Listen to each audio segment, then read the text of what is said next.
According to Bernie Parent, author of the Inquirer newspaper, there is a reason why dog is considered a man's best friend. We can learn so many things from a dog's behavior, personality, demeanor, and resiliency, and most importantly, the willingness to provide to their family members with unconditional love, loyalty, and companionship down to their very last breath.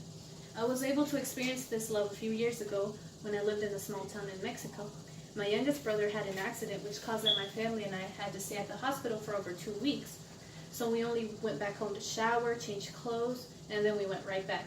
At the time we had 5 dogs, all of them which were strays we had stayed from the streets. We didn't worry about who would take care of them because we had family that lived close by and we knew they would be taken care of. And somehow our dogs knew that as well.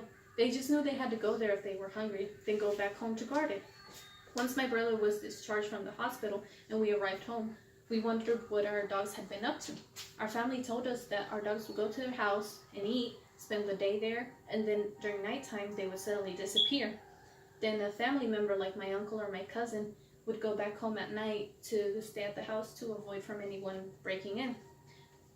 The thing is, when they got to my house, they would be greeted by our 5 dogs laying in front of the porch, already guarding the house. I'm not sure if this is something any other dog would have done, but what I am sure of is that strays are full of love, appreciation, and gratefulness towards those who help them. It's true they may not be as cute as others, but they provide the same amount of love. Sadly, when people think about getting a dog, they think about how they want their dog to look like, but they don't think of all the poor abandoned strays at the pound just waiting to be loved. Some are lucky and get adopted, but others aren't, and those aren't the ones who have to be put to sleep because nobody thought of giving a home to a dog who needs it most.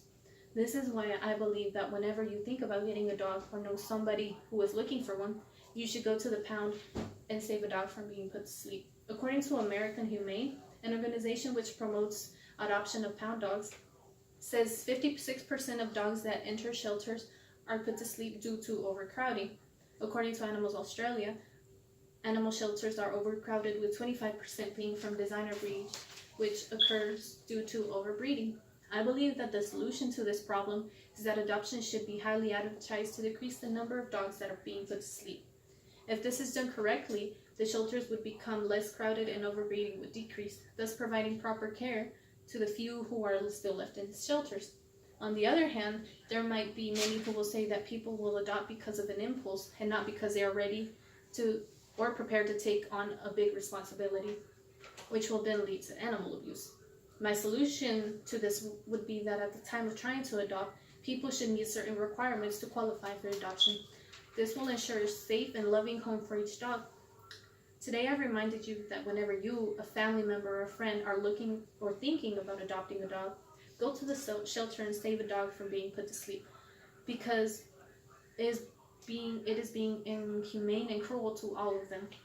Adopting mutually benefits people. It gives dogs another chance at living a happy life, and it can fill an emotional void of a person in need of companion and love. Thanks.